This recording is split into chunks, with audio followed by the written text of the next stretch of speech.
kasalanan ko'y iyong bawiin, ayon din sa iyong pag-ibig sa akin. Linisin mo sana ang aking karuhan, at patawarin mo ang aking kasalanan. Sa ngalan ng Ama, ng Anak at ng Espiritu Santo, Amen. sumainyo ang Panginoon. At sumainyo rin. Mga kapatid, bumabalik tayo sa banal na misa. Dala-dala natin ang ating mga iba't ibang pinagdarasal at pinapanalangin. Pinagdarasal ang mga may sakit na sila'y gumaling. Pinagdarasal ang mga may utang na sila'y magkapera. Pinagdarasal ng mga nag-aaway na sila'y magkasundo. Pinagdarasal ng mga nalilito ang kaliwanagan ng kaisipan. Pinagdarasal ng mga mabigat ang loob na sila'y magkaroon ng kapayapaan. Ano man ang iyong pinagdarasal, kapatid, napakahalaga bago ka humingi sa Diyos ay magpakumbaba ka muna. Tandaan, isang hadlang bakit hindi sinasagot ng Diyos ang ating dasal ay dahil hindi natin inaamin na tayo ay makasalanan. Naririnig ng Diyos ang ating dasal, pero mas kinalulugdan niya tayo at mas naaantig ang kanyang puso kung tayo ay nagpapakumbaba at nagsisisi sa ating mga pagkakamali. Sa mga pagkakataon na kung saan inisip natin, tayo'y tama, tayo'y pinagpala, nakalimutan natin na meron pala tayong mga nagawang mali o kasalanan, minin natin sa mga alam nating nagawa, pati din sa mga hindi na natin alam na tayo'y nakasakit pala sa iba. Hingin natin ang tawad dito sa Diyos para tayo ay minsan pang karapat dapat makatanggap sa mga banal na misteryo. Inaamin ko Sa makapangyarihang Diyos at sa inyo mga kapatid, na lubha akong nagkasala sa isip, sa salita, sa gawa, at sa aking pagkukulang. Kaya isinasamo ko sa mahal na Birheng Maria, sa lahat ng mga anghel at mga banal, at sa inyo mga kapatid, na ako'y ipanalangin sa Panginoong ating Diyos. kaawaan tayo na makapangyarihang Diyos, patawarin tayo sa ating mga kasalanan, at patnubayan tayo sa buhay na walang hanggan. Amen. Panginoon, kaawaan mo kami. Panginoon, kaawaan mo kami. Kristo, kaawaan mo kami. Kristo, kaawaan mo kami. Panginoon, kaawaan mo kami. Panginoon, kaawaan mo kami. Manalangin tayo. Ama naming makapangyarihan, sa masaya naming pagdiriwang, sa 40 araw na paghahanda sa pagkabuhay, at sa pakikinabang namin sa salo-salong banal, ng paghahaing pinagkamit namin ng katubusan, ikagalak nawa namin ang dulot nitong kabutihan. Sa pamagitan ni Jesucristo kasama ng Espiritu Santo, magpa sa walang hanggan. Amen. Pagbasa mula sa aklat ni Propeta Oseas. Halikayo at tayo'y manumbalik sa Panginoon, pagkat ang nanakit ay siya ring magpapagaling. Siya ang nanugat, kaya siya rin ang gagamot. Sa loob ng 2 araw ay mapalalakas niya tayong uli, at sa 3 araw, tayo'y kanyang ibabangon upang mamuhay sa kanyang pagtangkilik. Halikayo, sikapin nating makilala ang Panginoon. Tiyak na tutugunin tayo sa ating panawagan. Sintiyak ng pagdating ng bukang luwayway, darating siyang walang pagsala, tulad ng patak ng ulan na dumilig sa kaparangan. Ano ang gagawin ko sa iyo, Ephraim? Ano ang gagawin ko sa iyo, Huda? Ang pag-ibig ninyo sa akin ay tulad ng ulap sa umaga, gaya ng hamog na dagling napapawi. Kaya nga, ipahampas ko kayo sa aking mga propeta. Lilipulin ko kayo sa pamamagitan ng aking mga salita at simbilis ng kidlat ang pagkatupad ng aking hatol. Sapagkat katapatan ng nais ko at hindi hain, at pagkilala sa Diyos sa halip ng handog na susunugin. Ang salita ng Diyos. Salamat sa Diyos. Katapatan ang naisin, kalakip ng paghahain. Katapatan ng naisin, kalakip ng paghahain. Ako'y kaawaan, o mahal kong Diyos. Sang-ayon ako sa iyong kagandaang loob. Mga kasalanan ko'y iyong pawiin. Ayon din sa iyong pag-ibig sa akin. Linisin mo sana ang aking karumhan at ipatawad mo yaring kasalanan. Katapatan ang naisin, kalakip ng paghahain. Hindi mo na nanais ang mga paghandog. Sa haing sinunog, di ka nalulugod. Ang handog ko, O Diyos, na karapat-dapat, ay ang pagpakumbabat, pusong mapagtapat. Katapatan ng naisin, kalakip ng paghahain. Iyong kahabagan, O Diyos, ang Siyon. Yaong Jerusalem ay muling ibangon. At kung magkagayon, ang handog na hain, dala sa dambana, turong susunugin. Malugod na ito'y iyong tatanggapin. Katapatan ang naisin, kalakip ng paghahain.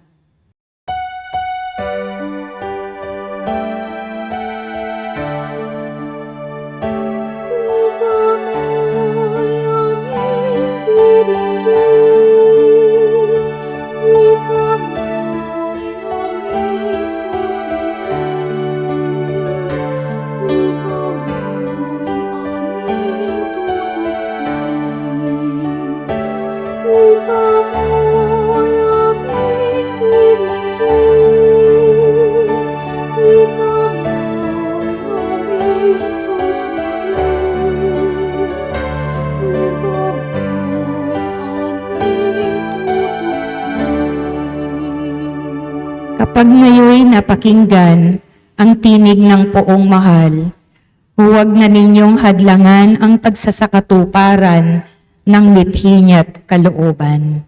Sumainyo ang Panginoon. At sumainyo rin. Ang mabuting balita ng Panginoon ayon kay San Lucas. Papuri sa iyo, Panginoon. Nung panong yon, sinabi ni Jesus ang talimhagang ito sa mga taong ang tingin sa sarili matuwid at humahamak naman sa iba. May dalawang lalaking pumanhik sa templo upang manalangin. Ang isa'y Pariseo at ang isa namay publikano. Tumindig ang Pariseo at pabulong na nananalangin ng ganito, O Diyos, nagpapasalamat ako sa iyo pagkat hindi ako katulad ng iba, mga magnanakaw, mga magdaraya, mga nangangalunya. O kaya't katulad ng publikanong ito, makalawa akong nag-aayuno sa loob ng sanlinggo. Nagbibigay ako ng 10 ng lahat kong kinikita. Samantalang ang publikano'y nakatayo sa malayo, hindi man lamang makatingin sa langit, kundi dinadagukan ang kanyang dibdib at sinasabi, O Diyos, mahabag po kayo sa akin na isang makasalanan.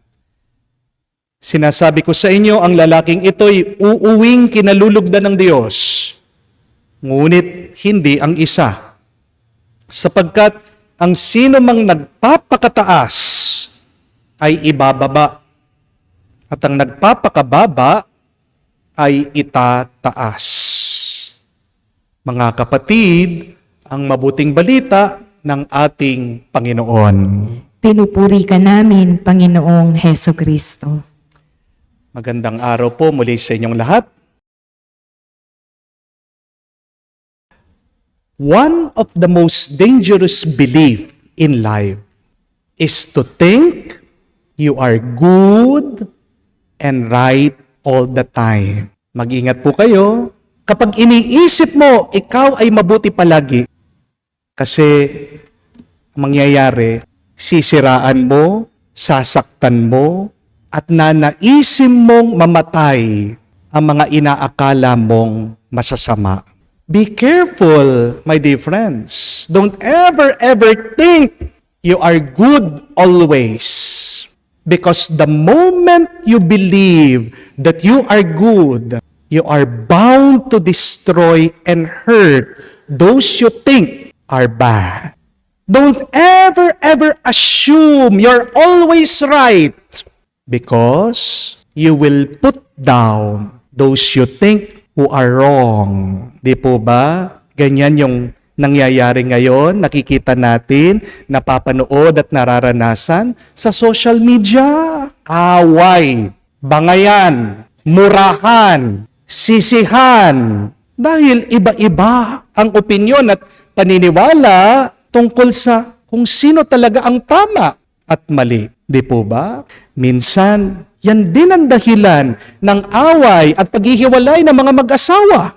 Nagmamatigas kasi ang bawat isa. Ayaw aminin ang kasalanan nila. Kapatid, may problema ka. Kapag iniisip mo, ikaw lang ang mabuti at wala kang nagagawang masama. Amen? Tandaan niyo po ito. Ang mga palaging iniisip nila sila ay tama at walang ginagawang mali, ay may tama sa pag-iisip. Sa psychology, ang tawag po nila dito sa sakit na ito ay character disorder. May sira ang pagkatao mo kapag sinisisi mo na lang ang problema mo sa ibang tao at hindi ka umaamin na meron ka ring pagkakamali. May sira ang pagkatao mo. Kapag hindi mo matanggap, may kasalanan ka din, kaya nagkaproblema ka. Maganda pong pagnilayan yan, mga kapatid. Bakit hindi ko ba matanggap ang mga kasalanang ginawa ko? Kasi hanggat hindi mo nakikitang pagkakamali mo, makakasakit ka sa iba, nasasaktan mo ang Diyos, at pinapahamak mo ang sarili mo. Amen? Tandaan niyo po, isa sa mga pinakamahirap pakisamahan sa buhay ay yung mga hindi umaamin sa pagkakamali nila. Di po ba? Hindi mabuting tao ang mga taong hindi marunong humingi ng tawad at paumanhin. Ang mga taong iniisip nila sila lang ang tama at mabuti ay mayabang. Amen? At hindi magiging masaya at payapa ang buhay mo kung ganyan ang karelasyon mo. Hindi ka magiging maligaya kung ganyan yung palaging kasama mo. Palaging sinasabi, pinapatunayan, ako ang tama, ikaw ang mali, ako ang mabuti, ikaw may kasalanan. Di po ba? Mag-aaway at mag-aaway kayo. Kaya nga po, sa talimhaga ng Pariseo at Publikano, yan ang pinapaalala ng ating Panginoong Heso Kristo. Hindi raw kinatutuwa ng Diyos ang mga taong nagyayabang at nagmamalinis.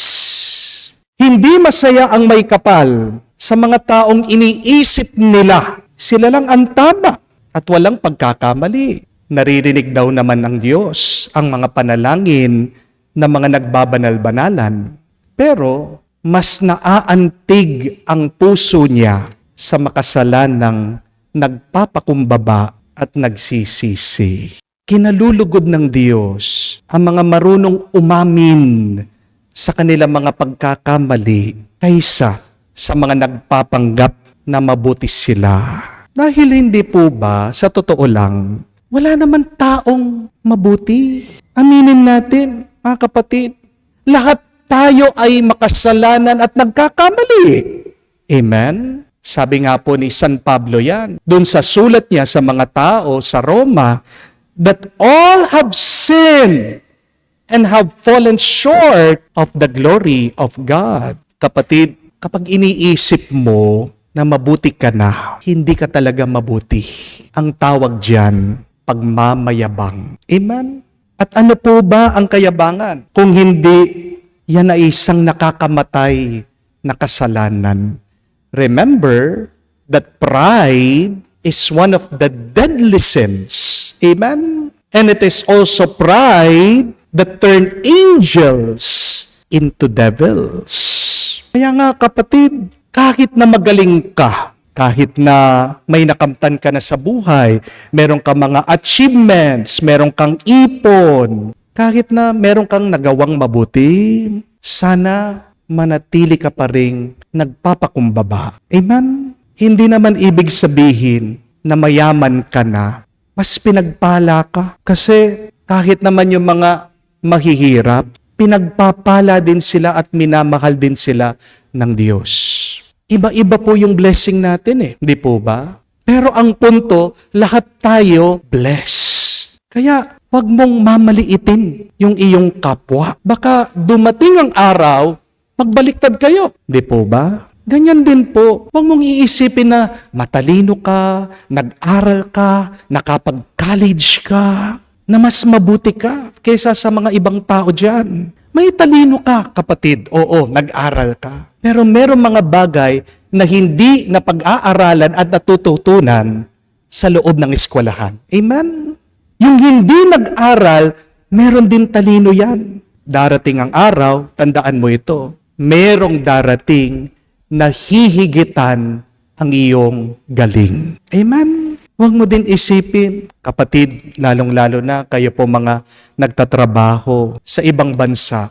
OFW kayo, nagpapadala kayo ng pera dito sa Pilipinas, breadwinner ka. Minsan yung mga iba, feeling nila, kala mo kung sino na sila, pag umuwi na sila dito sa Pilipinas, aba, kulang na lang red carpet, nasasalubungan sila. Hindi nagiging mas mahalaga yung iyong pagkatao dahil lang ikaw ay nagbibigay ng pera sa pamilya mo. Amen? Hindi nababawas ang pagkatao ng tao dahil wala siyang naibibigay na pera. Tandaan niyo po yan. Baka darating ang araw kapag ikaw na ay nakahiga sa kama ng karamdaman, mabibigla ka na lang. Yung nag-aalaga sa'yo na malakas at malusog, yan yung dati na tinutulungan mo, binibigyan mo lang ng pera. Let us admit it.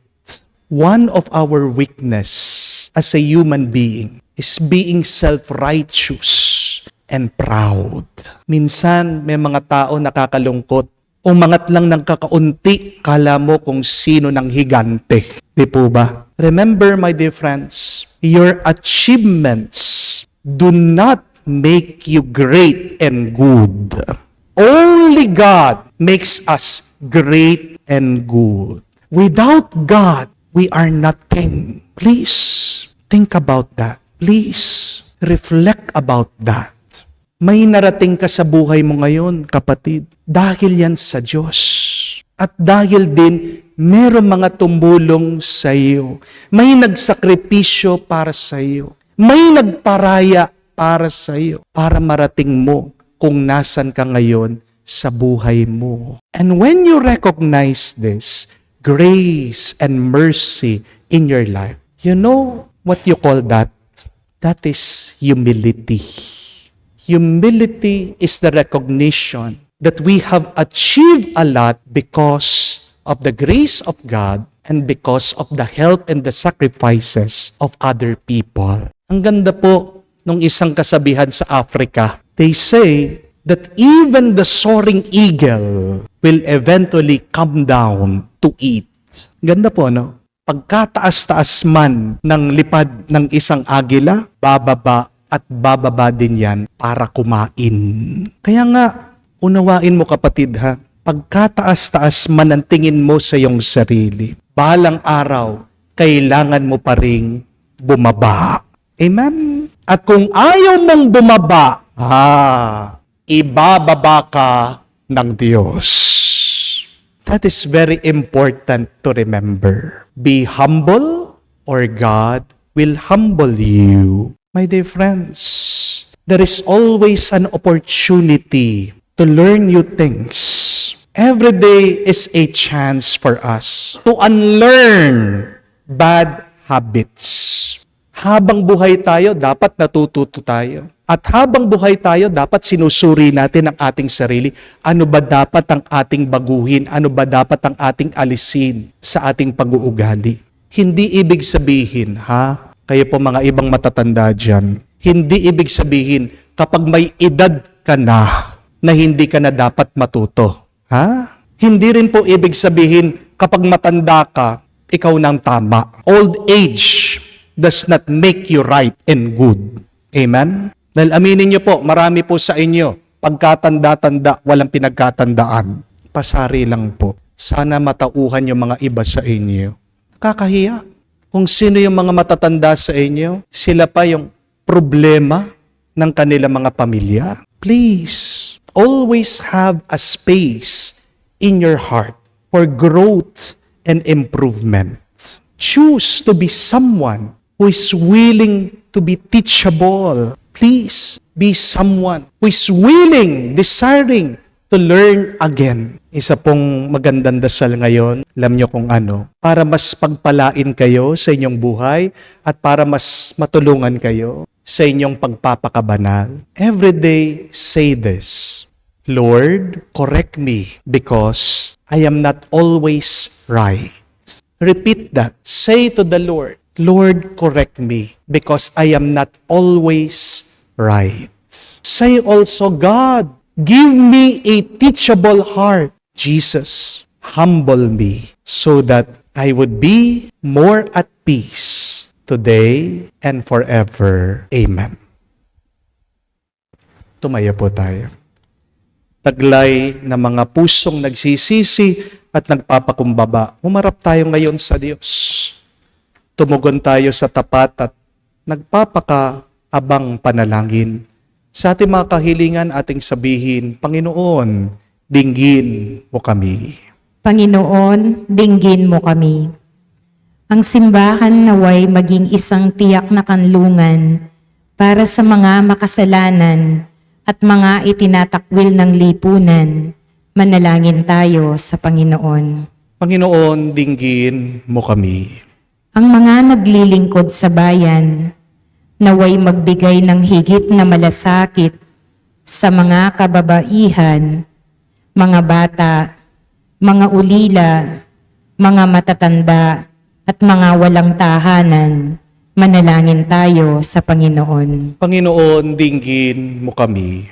Ang mga mananampalataya, naway magkaroon ng higit na malalim na pananalangin at pagsisisi, lalo na sa panahong ito ng Kwaresma. Manalangin tayo sa Panginoon. Panginoon, dinggin mo kami. Sa katahimikan po ng ating puso, banggitin din natin sa Diyos ang ating mga personal na pangangailangan. Ama naming tinutunghayan mo ang aming mga puso at nakikita mo ang aming mga pangangailangan.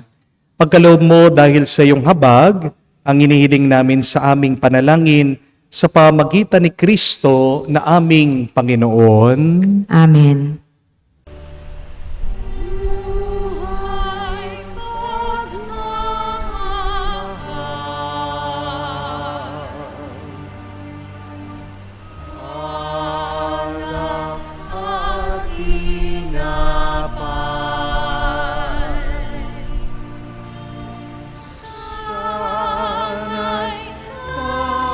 Tanggapin mo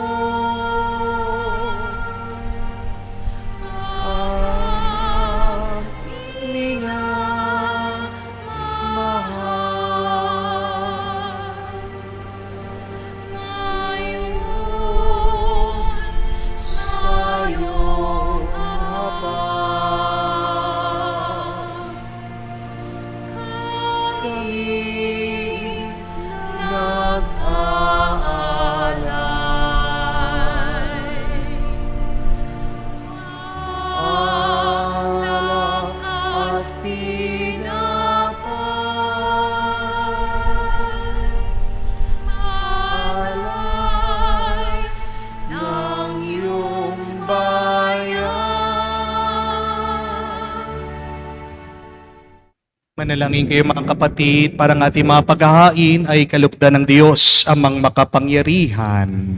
Tanggapin nawa ng Panginoon itong pag-aain sa iyong mga kamay, sa kapurihan niya at karangalan, sa ating kapakinabangan at sa buong sambayanan niyang banal. Ama naming lumikha sa iyong kagandang loob, dinadalisay mo kami upang sa iyo'y makadulog. Sa pagdiriwang na ito ng marangal na paghahandog, may hain nawa namin ang iyong kinalulugod.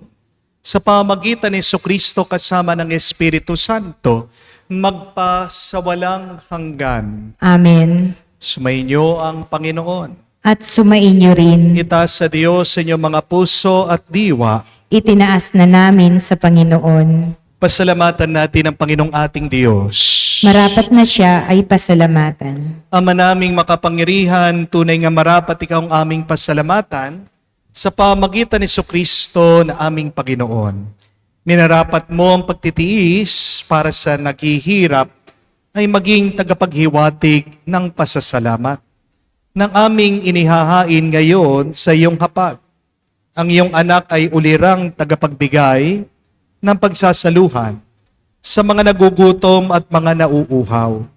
Sa pagsunod namin sa giliw mong anak, ang pagkamawain mo ay aming ginaganap upang ang pag-iimbot ay mapawing lahat sa aming pag-uugali at gawaing binabalak.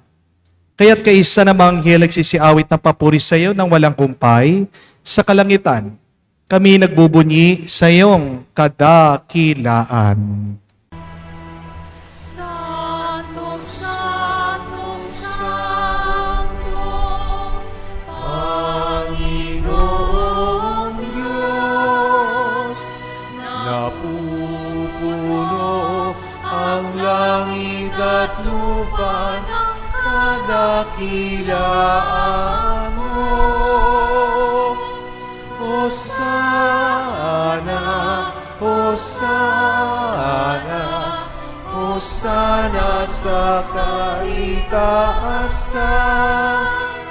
Hosana, Hosana, Hosana sa kaitaasan. Pinapala ang naparirito sa ngalan ng Panginoon. Hosana, Hosana, Hosana sa kaitaasan. Hosana, Hosana, Hosana sa kaitaasan.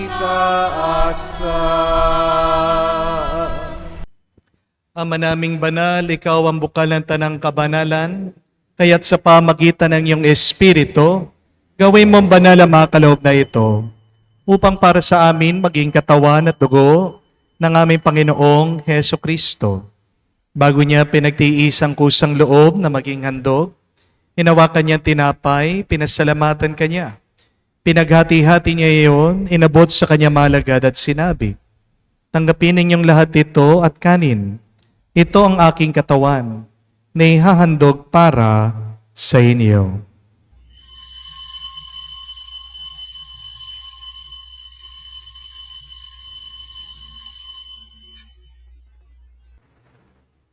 Gayon din naman nung matapos ang hapunan, hinawakan niyang kalis.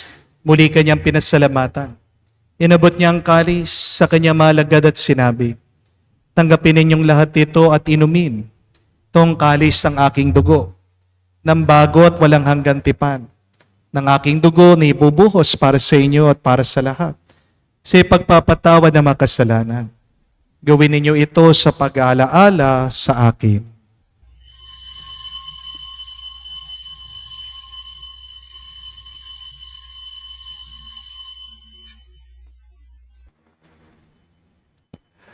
Ang misteryo ng pananampalataya.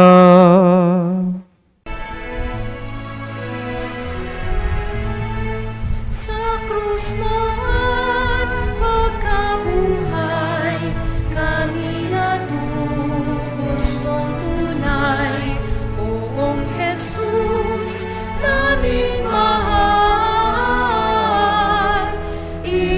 Iligtas mo kaming tanan, ngayon at magpakailanman. Ang mga ginagawa namin ngayon ng pag-alaala sa pagkamatay at muling pagkabuhay ng iyong anak. Kaya tinialay namin sa iyo, tinapay nagbibigay buhay at ang kalis na nagkakalob ng kaligtasan. Kami nagpapasalamat dahil kami yung minarapat na tumayo sa harap mo para maglingkod sa iyo.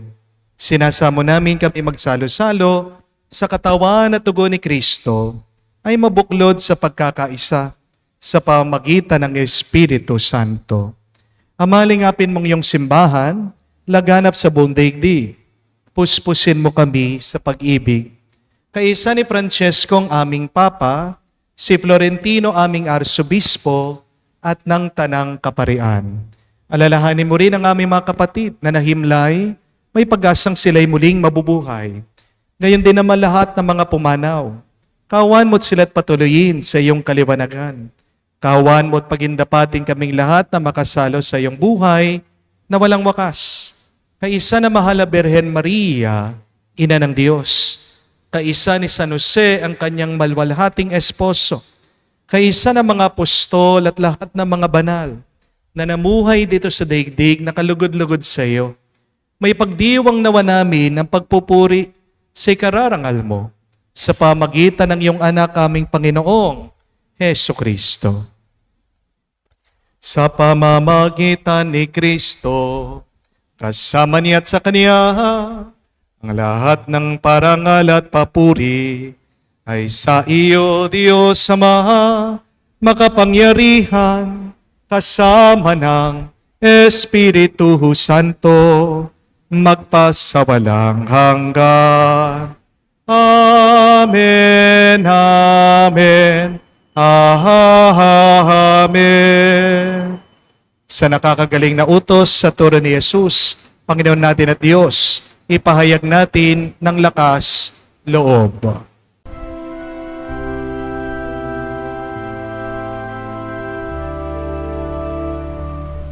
Ama namin, sumasalangit ka, sambahin ang ngalan mo, mapasa amin ang kaharian mo, sundin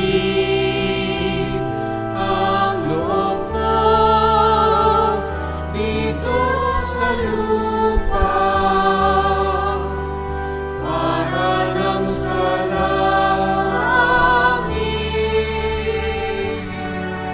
Bigyan mo kami ngayon ng aming kakanin sa araw-araw at patawarin mo kami sa aming mga sala para ng pagpapatawad namin sa nagkakasala sa amin.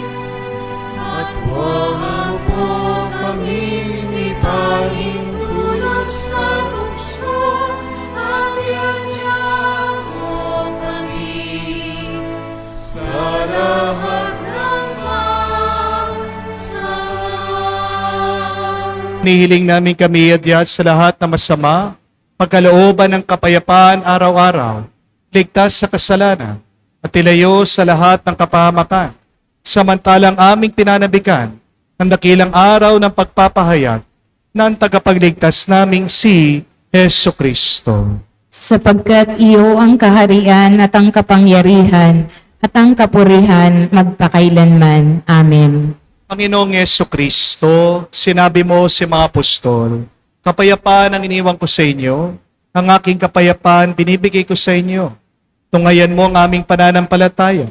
Huwag ang aming pagkakasala. Pagkalooban mo kami ng kapayapaan at pagkakaisa, ayon sa iyong kalooban, kasama ng Espiritu Santo, magpa sa walang hanggan. Amen. Kapayapaan ng Panginoon ay laging sumainyo. at sumainyo rin. Bigayan po tayo ng kapayapaan sa bawat isa. Peace with you po. Kapayapaan po sa inyong lahat.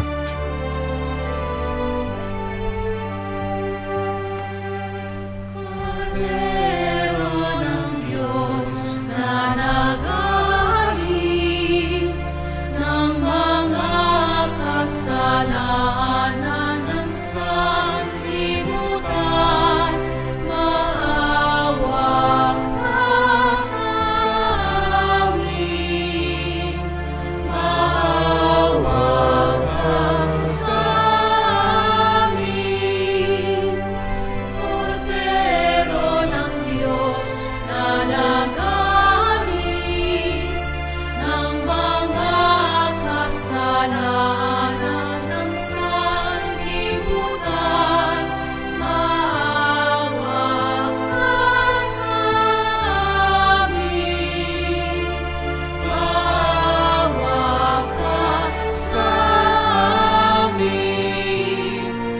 Cordero ng Diyos na nag-aalis ng mga kasalanan ng sanlibutan, ipagkaloob mo sa amin ang kapayapaan. Mga kapatid, naririto ang ating Panginoong Yesukristo, Kordero ng Diyos. Siya nag-aalis sa mga kasalanan ng sanlibutan. Mapalad tayong lumalapit sa piging ng Kordero. Panginoon, hindi ako karapat-dapat na magpatuloy sa iyo, ngunit sa isang salita mo lamang ay gagaling na ako.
Ama naming mapagmahal sa pagsasalong lagi sa banal na pakikinabang, pangatawanan nawa namin ang wagas na ginagampanan sa aming pagsasaloob na lagi naming pinagdiriwang sa pamagitan ni Jesucristo kasama ng Espiritu Santo, magpa sa walang hanggan. Amen. My dear friends, be careful when you think that you are good always, because you will have the tendency to hurt and destroy those people you think are bad and wrong. Mag-ingat ka kapag palagi mong iniisip ikaw ang tama. May tama sa pag-iisip ang mga taong palaging pinipilit sila'y tama. Tandaan nyo yan. Dahil lahat tayo'y nagkakasala, lahat tayo'y nagkakamali. Kung gusto mong ikaw ay mas pagpalain, kalugdan ng Diyos at sagutin ang iyong panalangin, please have a humble heart. Please be humble before the Lord and others. It's better to be humble than to be full of pride. Because pride will destroy, but humbleness will heal. Tandaan niyo po yan. Kung hindi ka magpapakumbaba, ibababa ka ng Diyos. Kaya nga po, para sa ating assignment ngayong araw, please, alisin niyo sa isip niyo na kayo ay tama at mabuti. Bigyan niyo naman ng panahon ang iyong sarili na suriin, pagnilayan, ano ba yung mga hindi ko matanggap na pagkakamali ko. And then, pray that beautiful prayer. Lord, please teach me to be teachable. Grant me a humble heart that can learn again from you. Sumayin niyo ang Panginoon. At sumainyo rin. At kayo ay pagpalain ng Diyos makapangyarihan sa lahat sa ngalan ng Ama, ng Anak, ng Espiritu Santo. Amen. Umayo kayo sa kapayapaan ni Kristo. Salamat sa Diyos.